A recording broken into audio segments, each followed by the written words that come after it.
बिस्मिल्लाहिर्रहमानिर्रहीम। आज डिस्कस करेंगे हम सेक्शन 89 पाकिस्तान पिनल कोड। ये चैप्टर 4 में फॉल करती है पीपीसी के, और popularly these are termed as exceptions, इस्तस्नियात। यानी एक एक्ट और ओमिशन जो आम हालात में जुर्म बनता है, लेकिन वो कौन सी एक्सेप्शन है, कौन सी इस्तिस्ना है कि अगर ऐसी सूरत में हुआ तो जुर्म नहीं बनेगा। तो एक एक्सेप्शन जो आज हम डिस्कस करने जा रहे हैं, that is provided by section 89 PPC, जो ये कहती है कि कोई भी चीज जुर्म नहीं होगी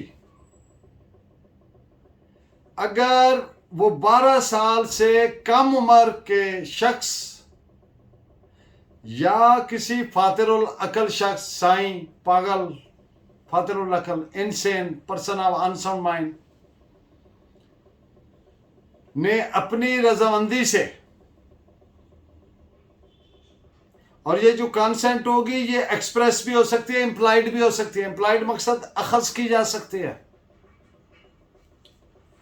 चूंकि ये 12 साल का से कम उम्र का बच्चा है, तो इसकी गार्डियन या ऐसा शख्स कंसेंट देगा जो इसका कानूनी तौर पर इंचार्ज हो और उसके फायदे के लिए वो एक्ट किया जाना हो, और इस एक्ट से अगर नुकसान हो जाए तो वो जुर्म नहीं होगा। To make it easy to understand, मैं एक बात करता हूं कि अब डॉक्टर ने ऑपरेट किया, अब गुड फेथ किया था, उनकी कंसेंट से किया था, उनके जिस पे किया था उसके फायदे के लिए किया था, उसके इलाज के लिए किया था, ये ठीक हो जाए, लेकिन डेथ होगी तो ये जुर्म नहीं होगा। तो ये है सेक्शन 89। इस पे मुख्तलिफ केस लॉ की सूरत में बात करेंगे ताकि इसके डिफरेंट जो एस्पेक्ट्स हैं वो क्लैरिटी से समझ आ जाए। सेक्शन 89 का जो स्कोप है वो 12 साल से कम उम्र बच्चे या फातिरुल अकल शख्स की सूरत में जो पेरेंटल अथॉरिटी है उसको रिकॉग्नाइज करता है और पेरेंट्स को एनेबल करता है, एम्पावर करता है कि वो खुद या किसी दीगर शख्स को अपनी कंसेंट के जरिए कि वो हार्म इन्फ्लिक्ट करें।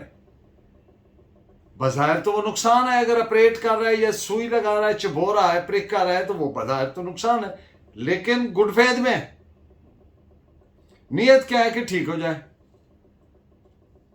नीयत नुकसान पहुंचाने की नहीं है, नीयत ठीक करने की है।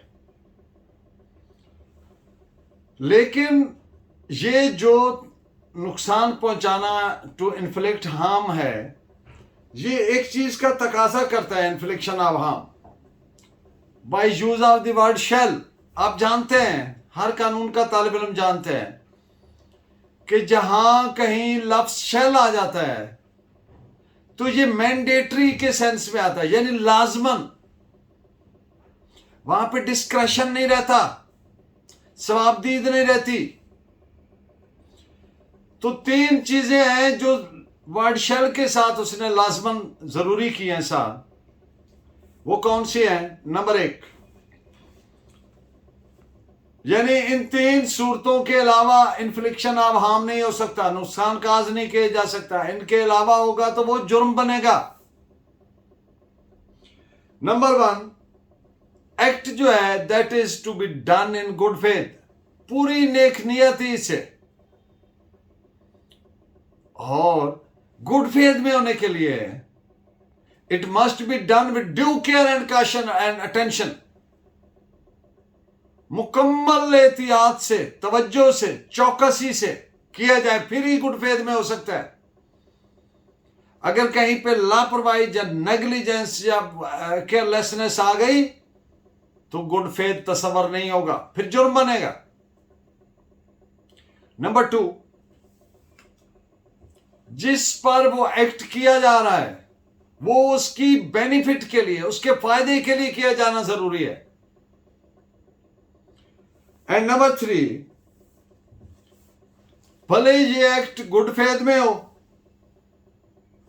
कंसेंट से किया जा रहा हो, और जिस पे किया जा रहा है उसके फायदे के लिए हो, लेकिन फिर भी यानी किसी सूरत में ये एक्ट, दो चीजें उसमें नहीं होनी चाहिए इस एक्ट में, वरना गलत हो जाएगा। एक तो ये इलीगल नहीं होना चाहिए और दूसरा ये इमोरल नहीं होना चाहिए।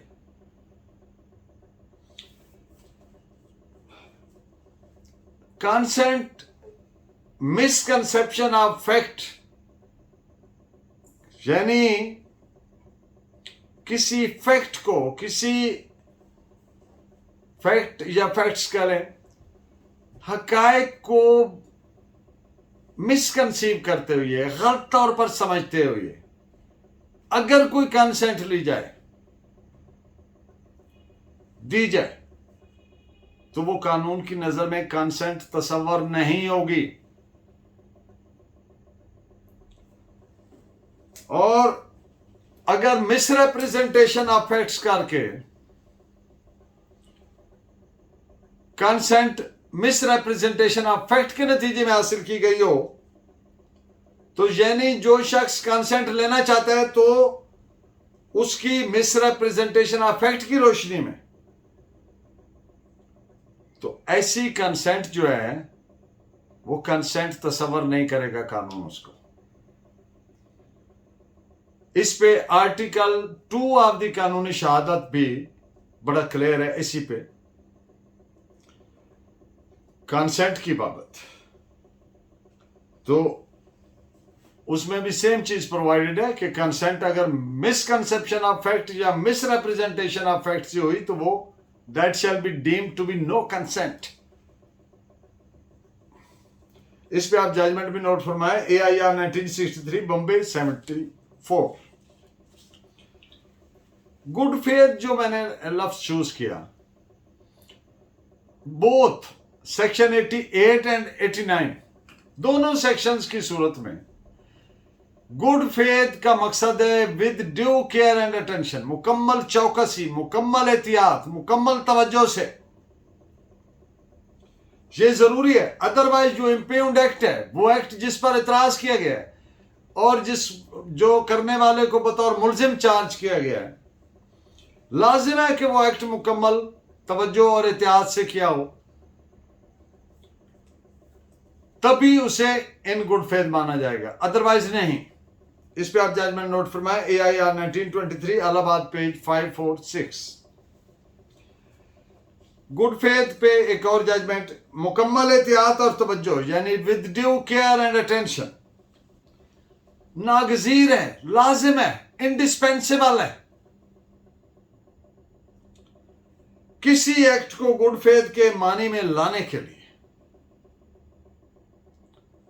मसलन जो फिजिशियन या सर्जन अपने पे ये जिम्मेदारी लेता है कि वो दवाई देगा या ऑपरेशन करेगा, तो उसके लिए लाजिम है कि वो मुकम्मल उसका नॉलेज रखता हो और तजर्बा रखता हो। अगर ऐसा नहीं है तो with due care and caution के नफी होगी और फिर एक्सेप्शन का फायदा नहीं मिलेगा। This is reported as AIR 1963 Madhya Pradesh page 102। Reasonable diligence, माकूल चौकसी, जो टर्म गुड फेथ को कनोट करती है, की तरफ इशारा करती है, महज ये काफी नहीं होगा कि एक्ट करते वक्त वो बड़ा एक्टिव था, बड़ा विजिलेंट था, नॉट एट ऑल, महज ये काफी नहीं है, बल्कि जिस वक्त उसने पेशकश की कि मैं इस मरीज का इलाज करता हूं, दवाई देता हूं, या मैं मेडिकली या सर्जिकली अंडरटेक किया कि मैं ऑपरेट करता हूं, तो जिस वक्त ये पेशकश की उस वक्त ये देखना है कि आया उसके पास रेक्विजिट नॉलेज था, जरूरी इल्म था इस चीज को डील करने का, और जरूरी तजर्बा था इस चीज को हैंडल करने का। अदरवाइज वो गुड फेथ के सेंस में नहीं आएगी। This is reported as AIR 1963, Madhya Pradesh, page 102। अगर कोई शख्स जरूरी नॉलेज और एक्सपीरियंस का हामिल नहीं है और किसी शख्स को प्रेस्क्राइब कर रहा है, तजवीज कर रहा है कोई डेंजरस ड्रग, कोई खतरनाक दवाई है, और जिसके उस दवाई को इस्तेमाल करके उस आदमी को शदीद नुकसान पहुंच जाता है या उसकी मौत हो जाती है, तो ऐसी सूरत में उस शख्स को इस सेक्शन का फायदा नहीं मिलेगा और वो मुजरिमाना क्रिमिनल लायबिलिटी के लिए मुस्तूजिब होगा, लायबल होगा। और in the end of today's lecture, burden to proof, बारे सबूत फौजदारी मुकदमात में पहला प्रिंसिपल है, prosecution must stand on its own legs and not on the weakness of the defence. यानी जिसने इल्जाम लगाया है उसने साबित करना है इल्जाम को। यह मुलजिम पे लाजिम नहीं है कि वो अपने आप को बेगुनाह साबित करे, बल्कि जिसने इल्जाम लगाया वो साबित करे। लेकिन अगर मुलजिम कोई स्पेसिफिक प्ली ले लेता है बतौर डिफेंस प्ली, कोई भी प्ली अवेली भाई है, वो कहते हैं मैं तो माइनर था, वो कहते हैं ये तो पागल था, को बेशुमार है एक्सेप्शंस चैप्टर 4 में प्रोवाइडेड। तो इनमें से जब भी वो कुछ स्पेसिफिक प्ली ले लेगा बतौर डिफेंस प्ली, उसको कहेंगे कि डिफेंस प्ली आ गई है, तो फिर उस डिफेंस प्ली की हद तक साबित करना, बारे सबूत, बर्डन टू प्रूव, फिर उस शख्स पर यानी मुलजिम पर होगा जिसने उसको असर्ट किया है कि ये ऐसे। मसलन वो कहते हैं जी ये 1 तारीख को दोपहर 12 बजे फलां चौक में इसने फलां बंदे को फायर मार दिया। अब वो बंदा कहता है 1 तारीख 12 बजे मैं तो जनाब बरतानिया में बैठा था। अब ये उसकी स्पेसिफिक डिफेंस प्ली आ गई। अब चूंकि मुलजिम ने ये प्ली ली है तो मुलजिम पर फर्ज है, मुलजिम पर लाजिम है, मुलजिम पर बारे सबूत है कि वो इसको प्रूव करे। This is provided by article 121 of the कानूनी शहादत।